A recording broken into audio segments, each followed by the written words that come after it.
When it comes to just everyday people who report activity to the police, someone who calls 911 or calls the non-emergency number and makes some kind of accusation, we don't necessarily know who the person is. We may not have met this person before, but this is probably not going to be an anonymous person, because there's some kind of way to get in touch with this person.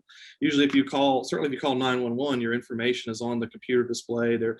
At some point we could find out who this person was. And their courts consistently have held that we're allowed to believe whatever it is they're alleging is they're telling the truth. They're being truthful about what it is that they're saying. Now, whether what they're saying rises to the level of reasonable suspicion or probable cause, that's going to be based on the content of what they say, and then also their basis for knowledge. How do they know what it is they're alleging about this person? But believe it or not, we are allowed to believe people are telling us the truth, or at least the truth as they see it when they call the police, unless we have a specific reason to question this particular person's credibility. And when I take this block, I go through a long, probably hour-long discussion about this very topic in my classes. So it's an important topic. Yeah, it's a very important topic. Are police officers under any obligation to kind of match up the findings to see if it's similar to what's been reported before they take an approach? What's the deal with that? I mean, it depends on who your source is at first. If this is somebody who is a known, let's say the person that's reporting the allegation to us is a known criminal, or someone has a known criminal past. It's someone that we personally know. Yeah, we know in the past they've been involved in criminal activity, and we're aware of this fact. That kind of diminishes their reliability, at least on its face, to a degree. It reduces it slightly. They could certainly be telling us the truth now, but there probably is now a duty on us to at least corroborate some of what they're saying, because we know in the past this person has been involved in criminal activity, which at least calls into question their trustworthiness. Versus if the caller is an off-duty police officer and he tells us, he or she tells us, hey, I'm off duty, this is what I see. There is a strong presumption that person's telling the truth as to what they're observing. And we probably don't need to corroborate anything if the content of their tip rises to the level of PC or RS. Would you say it's a good idea to train dispatchers to develop as many facts as they possibly can before the police get there? Absolutely. I mean, how do you know what it is you're telling us? These are things I'd want a dispatcher to ask. Okay, I hear what you're telling us. How do you know that?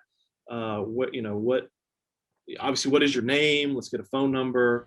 Are you personally observing this? Is somebody telling you these things? There's probably a lot of questions I would want our dispatchers to ask. They don't always do, and they're not necessarily trained to do. Yeah. Their job's different. Yeah, I mean, there may be a real some training needed for some of these dispatchers to understand the legalities of what we're looking for to collect the data we need to have a strong case. And although it seems like a tall order, it really isn't that hard to figure out. Hey, here's 5 additional questions to ask people.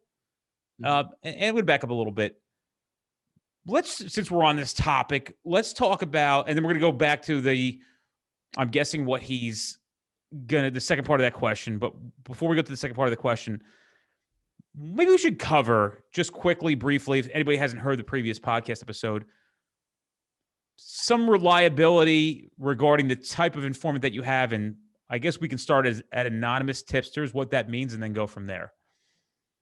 Yeah, that's your lowest. So a truly anonymous tipster is somebody we have no idea who this person is, and there's really no reasonable basis for us to be able to find out who they are. A truly anonymous phone call or anonymous letter or something like that. As far as reliability, those are very unreliable tips, because we don't have any way to assess the trustworthiness of the person, first of all, and we don't have an opportunity, unless they tell us what is their basis for knowledge.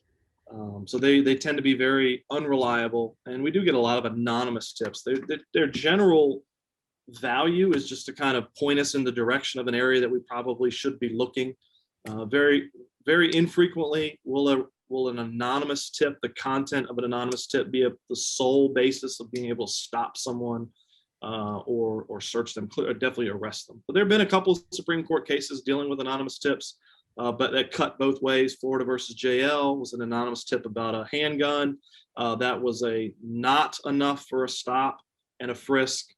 Versus Alabama versus White was an anonymous tip about drugs being in a car, and the court said that was enough. The tip by itself was enough to stop the vehicle. So anonymous tips are your least reliable.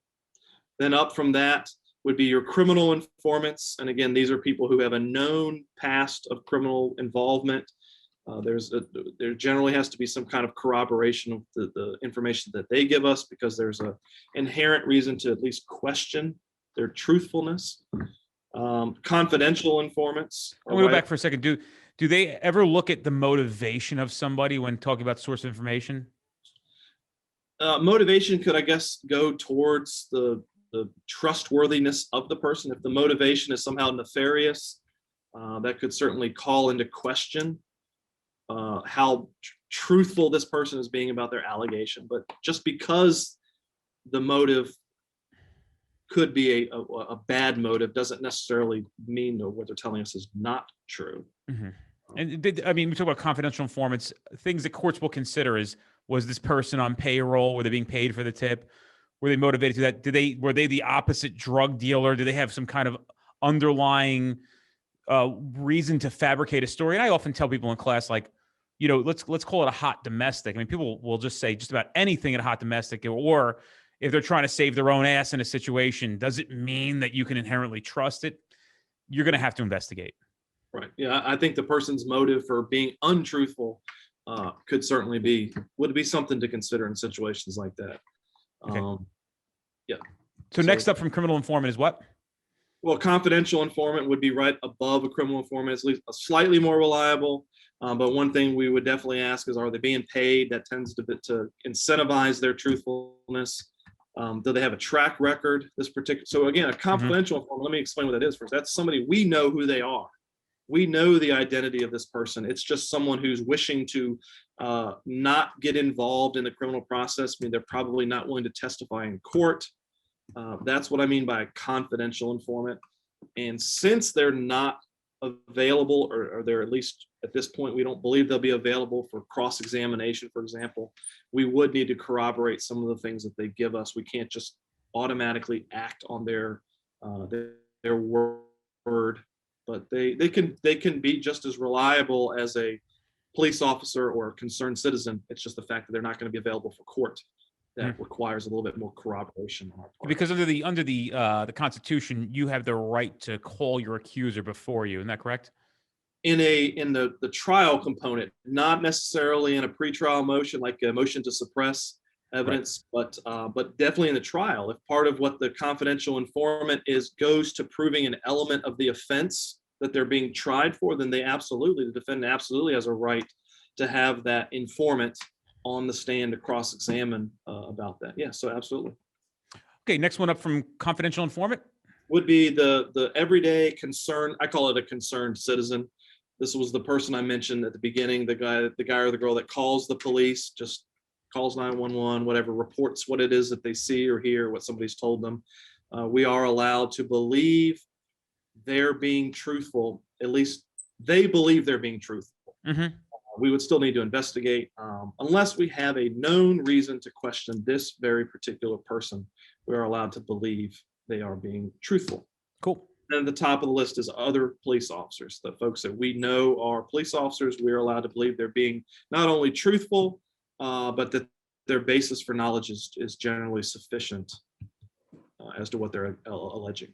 I'm going to back up here a little bit, and this is a topic that is discussed here.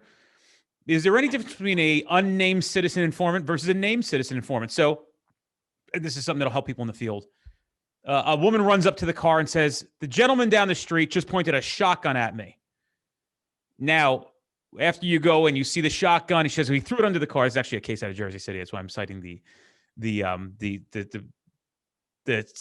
facts around it. You go there, the guy's outside, and there's a shotgun, the way she described it, laying under the hood of the under this car in the street where he hit it. But they turn back around and she's gone. She wants nothing to do with it. She took off. She just reported to the police. And what they did was they actually, the court said you had probable cause to arrest him for the offense. They did not, and he later got off on technicalities. Here's two technicalities they got off on. One, the cops did not tell the same story on the stand 2 years later. And two, and by the way, that could have just been a luck of the draw. I'm not here to criticize or point fingers. That maybe, 2 years, a lot of factual information is a little different. Maybe these guys didn't give a shit. Maybe they were, some of the more concerning people that we work with at times. And the second part was because the court said she had the right, the defendant had the right to accuse to confront his accuser and cross-examine them, and that woman was unavailable for court. So they essentially dismissed the charges, or he won trial. I don't know if it was dismissed. I think he won trial on those premises, on those grounds. But we also had a similar story where we had a guy working in a methadone clinic. And at this methadone clinic, he's worked off duty here for several times. And he's recognizing the same people that come in for the methadone treatments. And a gentleman walks in who he's seen on several occasions and says, there's a guy out there outside. I just watched him do a drug deal. He's wearing a plaid shirt, gives a good description. The guy, he goes, he's doing a drug deal. He just actually tried to sell me his methadone. So the cop walks out and he does a little bit of investigation, like a Terry frisk, but the court said, the second that guy walked in and told you that he was out there selling the methadone, you had probable cause to arrest him and search him incident to arrest.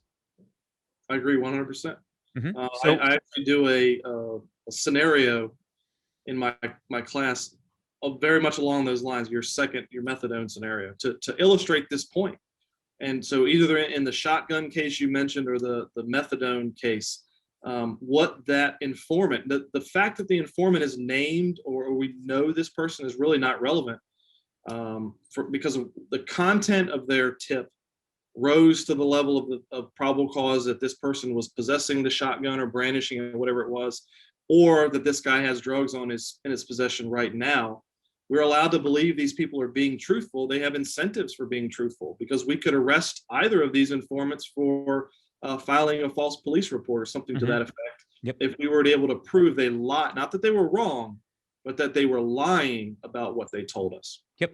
Now, for the shotgun case, we didn't need her in court for the probable cause basis, but I'm assuming they needed her to prove one of the elements of the brandishing offense or the possession offense that this guy was subsequently charged with. So that's why that defendant was probably acquitted, because she wasn't available for that purpose. But for the basis for the stop or the arrest, we don't need that informant at all in court. I can testify as to what he or she told me. Yeah. And by the way, police often believe that they have to prove cases beyond a reasonable doubt right in the street. And that's not actually the case, man. So you want to collect data and do a fine, thorough job. But again, and you want to make it a strong, solid case. But making subjective judgments on how it's going to go in court as a police officer is actually not your job. Your job is to collect all the information and enforce the law and establish probable cause. That's really your job. And a lot of evidence can be collected post-arrest. I mean, an arrest can be an investigative tactic in some of your cases. So we're not trying to prove beyond a reasonable doubt on the side of the road.